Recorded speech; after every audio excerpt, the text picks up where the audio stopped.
Good morning, student. Today here I am coming back with the new chapter of class 7th, that is chapter number 3, data handling, right? So this is the introduction video. Basically इस पूरे video में आपको introduction दिया जा रहा है कि what is data handling, mean, median, mode, मतलब जितने भी टॉपिक्स हैं उससे रिलेटेड आपको उस पर समझाऊंगी मैं, आप समझेंगे अच्छे से। देन अगर कोई भी क्वेश्चंस आपका एक्सरसाइज के होते हैं तो ऑब्वियसली बहुत ईजीली आप अच्छे से उसको समझ के सॉल्व कर पाओगे। सो इसलिए ये आपका इंट्रोडक्शन वीडियो है, right? So now what is data handling. पहले आप डेटा समझिए, डेटा क्या होता है। लेट्स टेक किसी क्लास में स्टूडेंट के मार्क्स ले लीजिए कि मैथ्स में हर स्टूडेंट को कितने मार्क्स मिले हैं, तो this is called the data. मतलब स्टूडेंट के मार्क्स को हम यहाँ पे डेटा कह रहे हैं। और हैंडलिंग का मतलब यहाँ पे होता है कि हम उस डेटा को कैसे रिप्रेजेंट कर रहे हैं, दूसरे तक कैसे पहुँचा रहे हैं, that is called the data handling. Okay, so definition देखते हैं। Data handling refers to the process of gathering, recording and presenting information in a way that is helpful to the others. Data handling को उसका जो process होता है, मतलब पूरे data को गैदर करना, ठीक है, इकट्ठा करना, उसका रिकॉर्डिंग और प्रेजेंटिंग इन्फॉर्मेशन, मतलब कैसे इन्फॉर्मेशन को प्रेजेंट कर रहे हो, मतलब ये एक तरीका होता है कि आप कैसे शो कर रहे हो और कैसे वो दूसरे के लिए हेल्पफुल होगा, उसे हम डेटा हैंडलिंग यहाँ बता रहे हैं, ठीक है। चाहे वो ग्राफ के फॉर्म में हो, चार्ट के फॉर्म में हो, किसी भी फॉर्म में हो सकता है। ओके स्टूडेंट्स, अब यहाँ पे एग्जाम्पल देखिए, एक छोटा सा एग्जाम्पल है आपके लिए। जैसे हमने क्लास के मार्क्स लिखे हैं, स्टूडेंट के मार्क्स हैं, ठीक है, किसी भी सब्जेक्ट के, सपोज करिए मैथ्स के ले लीजिए, 5, 8, 4, 8, 8, 5, 5, 9, 7, 7, आपके पास टोटल 10 स्टूडेंट्स के मार्क्स हैं यहाँ पे, राइट। अब यहाँ पे हमने मार्क्स बताने हैं, ठीक है। टैली मार्क्स और फ्रीक्वेंसी यहाँ पे है नंबर्स ऑफ स्टूडेंट्स, ठीक है। अब हमारे पास 4 मार्क्स, कितने स्टूडेंट्स के पास है? 1 स्टूडेंट के पास है 4 मार्क्स, तो टैली मार्क्स में 1 होगा। ओके, टैली मार्क्स में एक चीज़ और समझ जाइए कि टैली मार्क्स को हम एक स्लैंटिंग लाइन से रिप्रेजेंट कर रहे हैं, ठीक है। अगर आपके पास 1 नंबर है तो आप 1 से करोगे, 2 है तो 2 लाइन होंगे, 3 है तो 3 लाइन्स होंगे, 4 है तो 4 लाइन्स होंगे, राइट। अगर आपके पास 5 होगा, ठीक है, 5, तो आप इसको कट करोगे, मीन्स ये आपको 5 को रिप्रेजेंट कर रहा है। और 6 नंबर होगा तो आप करोगे 1, 2, 3, 4, 5 और 1, 6 नंबर, राइट। तो ये टैली मार्क्स होता है, इसको ऐसे रिप्रेजेंट किया जाता है, राइट स्टूडेंट्स। अब यहाँ पे देखिए, एक स्टूडेंट को 4 मार्क्स मिले हैं, फ्रीक्वेंसी 1 हुआ आपका और टैली मार्क 1 से रिप्रेजेंट की। 5 कितने स्टूडेंट के पास है? 1, 2 एंड 3 स्टूडेंट्स के पास है। हमने पहले यहाँ पे आप फ्रीक्वेंसी में लिखिए 3 और स्लैंटिंग लाइन आपका 3 हो जाएगा। 7 कितने स्टूडेंट्स के पास है? 2, 1 एंड 2, यहाँ पे हमने 2 लिखा, 2 लाइन ड्रॉ किया। 8 कितने स्टूडेंट्स के पास है? 3 स्टूडेंट्स के पास है, राइट। तो आपने 3 लिखा, 3 फ्रीक्वेंसी में, then slanting line, right. So I hope ये टैली मार्क, फ्रीक्वेंसी आपको क्लियर हो गया होगा। Now next topic we have is range, right. So range basically क्या है? रेंज को हम कैसे डिफाइन करते हैं कि मतलब difference of the highest value to the lowest value, ठीक है। आपको हाईएस्ट वैल्यू और लोएस्ट वैल्यू का डिफरेंस बता दोगे आप, तो आपकी वो रेंज निकल जाएगी। Let's take an example, 2, 7, 5, 6 and 9, हमने 5 नंबर्स लिए हैं। इसमें से हाईएस्ट वैल्यू लेंगे हम 9, हमारी हाईएस्ट वैल्यू 9 हुई, और स्मॉलेस्ट वैल्यू मतलब लोएस्ट वैल्यू हुई हमारी 2। तो अगर आपका ये 7 आंसर मतलब 7 आया है, ठीक है, 9 - 2 = 7, मीन्स ये आपका क्या होगा? रेंज कहलाएगा। ओके, सेकेंड है मीन एंड मीडियन, ठीक है। आपका सेकेंड पॉइंट आप अभी देखो, मीन, ठीक है। मीन का आप मैथमेटिकल डेफिनेशन ये होता है, mean is express as a sum of all the observation upon number of observation. Sum of observation क्या होता है, नंबर ऑफ ऑब्जर्वेशन क्या होता है, मैं आपको समझाती हूँ। एग्जाम्पल देखिए, आपको एग्जाम्पल में 5 नंबर हैं, 7, 2, 5, 3, 6, 5 नंबर्स गिवन है। तो sum of all the observation means ये जो नंबर्स है ना, that is called the observation. तो इन सबको आप प्लस करो, सम दिया है, sum of all the observation, मतलब जितने ऑब्जर्वेशन हैं उनको पहले हम सम करेंगे। 7 + 2 + 5 + 7 + 3 + 6। Upon number of observation. Number of observation आपका कितना है टोटल 5, 1 2 3 4 5 ऑब्जर्वेशन है राइट। तो आपने यहाँ पे 5 लिख दिया। तो 23 जब हमने सबको प्लस किया तो 23/5 आया right. This is your answer. तो मीन का ये फॉर्मूला होता है sum of all the observation upon number of observation. अगर आपको डेफिनेशन भी इन केस आता है तो डेफिनेशन में भी आप सिंपल ये लिखोगे कि it is defined as a sum of all the observation upon number of observation right. And what is median. अब मीडियन क्या होता है? मीडियन का मतलब ही होता है मिडिल टर्म, ठीक है। मिडिल टर्म मतलब आपको कितने भी नंबर्स गिवन हो, सपोज ये पूरे नंबर्स गिवन है आपके पास, ठीक है, 7 2 5 3 6 गिवन है, तो इसका मिडिल टर्म बताना है आपको। तो मिडिल टर्म फाइंड आउट करने के लिए first of all we are arranging the numbers in ascending order. So हम इसको हमारे पास जैसे ये नंबर्स गिवन है 6 4 3 2 9, ये सारे नंबर्स गिवन है, इसको हम असेंडिंग फॉर्म में लिखेंगे। तो असेंडिंग में यहाँ लिखा है 2 3 4 6 9, ठीक है। तो अब हमारे पास दिख रहा है आपको कि 5 नंबर्स हैं, तो 5 नंबर्स में से 1 2 ये आपका जो थर्ड नंबर पे है 4, वो आपका मिडिल टर्म हो जाएगा, मिडिल नंबर हो जाएगा पूरे नंबर्स में से right. So I hope median भी समझ आ गया होगा। Now next topic we have is mode. Mode में क्या होता है? मोड में बेसिकली जो नंबर्स ऑफ रिपीटेशंस होते हैं, जो मैक्सिमम नंबर ऑफ रिपीटेशन होते हैं, उसे हम बोलते हैं मोड। तो आप यहाँ पे देखिए इसका हाईएस्ट फ्रीक्वेंसी और मोस्ट रिपीटिंग वैल्यू और number, that is called the mode. Example जैसे हमारे पास देखिए इतने सारे नंबर हैं 2 7 6 6 4 7 7 2 2 1 7, ये सारे नंबर्स हैं। या तो इनको आप अरेंज कर लो असेंडिंग ऑर्डर में।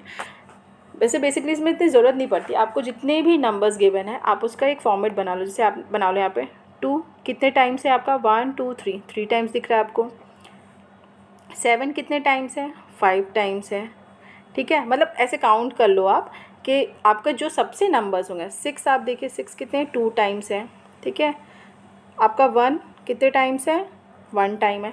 तो maximum repetition of the number मतलब आपका 7 5 टाइम्स रिपीट हो रहा है, तो आंसर इज़ योर 7। मोड ऐसे ही फाइंड आउट होता है राइट। जो हाईएस्ट फ्रीक्वेंसी होती है और नंबर ऑफ रिपीटिंग नंबर्स, जो नंबर ऑफ मतलब मोस्ट रिपीटिंग नंबर जो होता है उसे हम मोड बोलते हैं। Now coming to the bar graph. अब इसमें आपका नेक्स्ट टॉपिक है बार ग्राफ। बार ग्राफ भी बहुत सिंपल टॉपिक है, वो आपको ज़्यादा डिफ़िकल्ट नहीं होगा समझने में। ओके, अब हम पहले एक नंबर सपोज़ करते हैं, ठीक है। हमारे पास एक मार्क्स दिए हुए हैं स्टूडेंट्स के 1586, मतलब ये किसी एक स्टूडेंट का भी सपोज़ करिए आप, ठीक है। और सब्जेक्ट है English, Hindi, math, science right. अब हमको इसको बार ग्राफ में ड्रॉ करना है। पहले तो सिंपल हम यहाँ बार ग्राफ ड्रॉ की, ये एक्स एक्सिस हो गया, ये वाई एक्सिस हो गया, ठीक है। अब हमारे पास टोटल मैक्सिमम नंबर आप देख रहे हैं 8 है, तो हम इसको, ये तो हमारा 0 हो गया, 1 2, अब यहाँ पे देखिए 2 3 4 मैंने अप टू 8 तक किया है। अब इंग्लिश में उसके मार्क्स कितने हैं?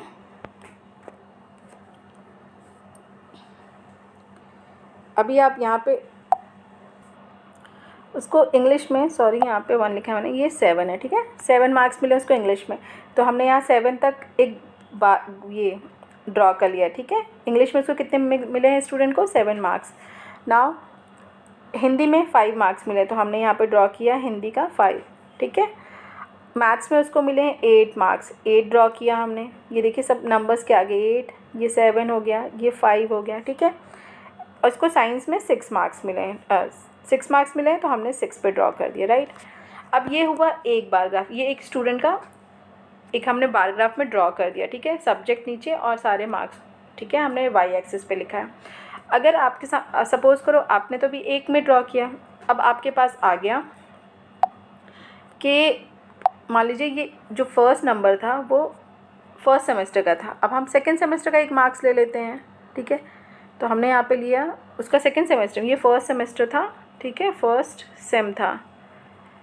फर्स्ट सेम में इतने मार्क्स थे। अब सेकंड सेम में उसको इंग्लिश में 8 मिले, हिंदी में 6 मिले, मैथ्स में 5 एंड साइंस में 7। अब हमने पूरा पहले तो सेमेस्टर में कर लिया है, अब सेकंड सेमेस्टर में हम दूसरा बार ग्राफ ड्रॉ करेंगे, ठीक है।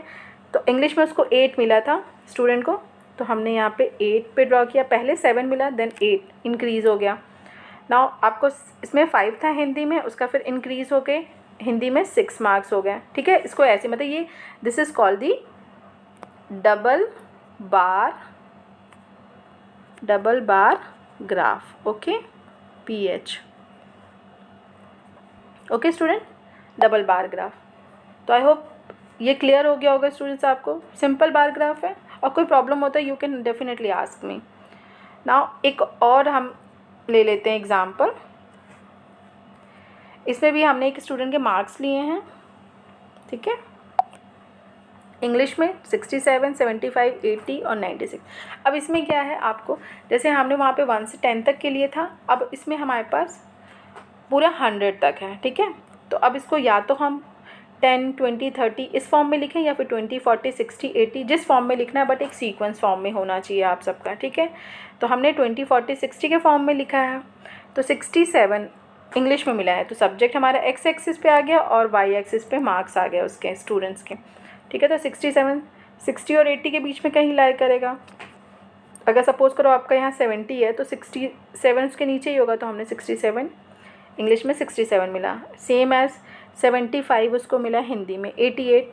तो इस तरीके से बार ग्राफ ड्रॉ होता है, okay. Now next topic we have is a probability.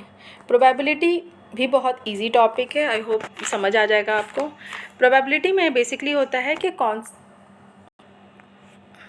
Probability में बेसिकली होता क्या है कि किसी भी चीज़ों के होने के चांसेस होते हैं। मे बी आज होगा, सपोज़ करिए जैसे आज रेन होने वाली है, बारिश होने वाली है, हो भी सकती है नहीं भी हो सकती है, that is called the probability, ठीक है, कि उसके चांसेस हैं भी और नहीं भी हैं, राइट।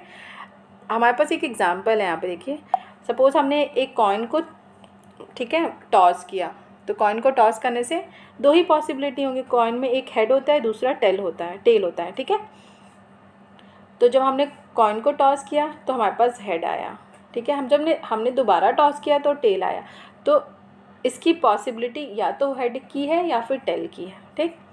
सेम एक डाइस को थ्रो करिए, डाइस को थ्रो करेंगे या तो 1 आएगा या तो 2 आएगा, 3, मतलब जितने नंबर्स हैं उसकी पॉसिबिलिटी, क्या पता एक ही नंबर, मान लो 1 पहले थ्रो में आया, दूसरा थ्रो हमने किया जब सेम 1 ही आ गया, 2 आया, ठीक है, फिर 1 आ गया, मतलब थर्ड फोर्थ जितने भी थ्रो में, तो मतलब उसके चांसेस आने के हो भी सकते हैं, नहीं भी हो सकते हैं। मतलब हमें 6 लाना है तो 6 आ भी सकता है, नहीं भी आ सकता है। तो that is called the probability, right. अब प्रोबेबिलिटी का एक फॉर्मूला है, number of favourable outcomes upon total numbers of outcome, right.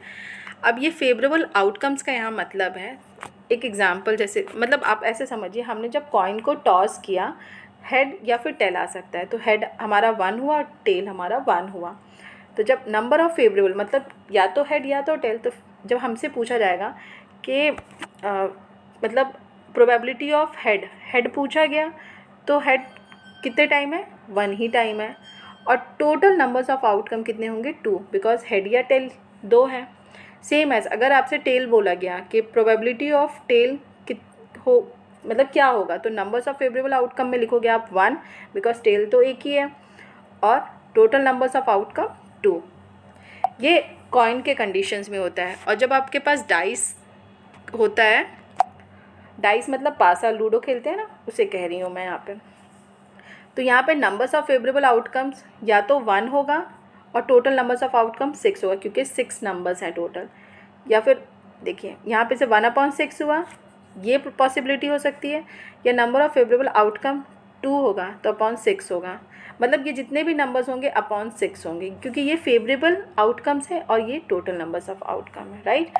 So I hope is that clear to all of you. In case you have any query student, just give me a call, okay. और ये आपका पूरा chapter है, ठीक है, आपका chapter 3 भी complete हो गया है। एक वीडियो मैं आपको एक्सरसाइज के और एग्जाम्पल्स के कुछ बनाऊंगी, वो आपको सेंड करूंगी नेक्स्ट क्लास में, ओके स्टूडेंट। तब तक के लिए आप इसको अच्छे से समझिए, कोशिश करिए करने की, ठीक है। Okay, thank you students.